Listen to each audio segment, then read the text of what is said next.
So what has 3 years of a John Horgan government meant for us here in North Vancouver? We of course benefit from the transformations the entire province is going through, but it also means that for the first time in its 10-year history, the North Shore Youth Safe House has stable funding from the province, and that we have 3 new government-supported housing projects providing over 280 units of affordable housing for low and middle income families and individuals underway. It's meant commitments for 2 new public health care facilities, major ones, one of which is already open to the public and has become incredibly important to us during COVID-19. In addition to a new high school at Argyle Secondary, we're also getting a new high school over at Handsworth Secondary.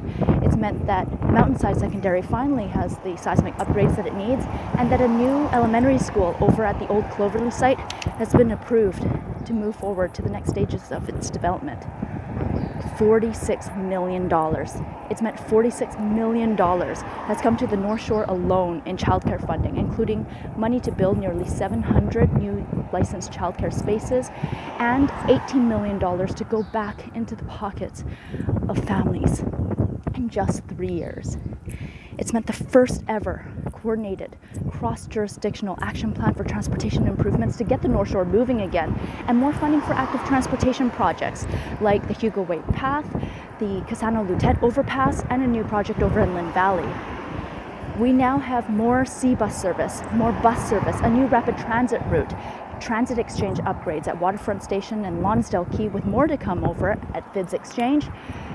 And for the first time ever, a serious pathway forward to get the North Shore on the map for rapid transit line across the Burrard Inlet.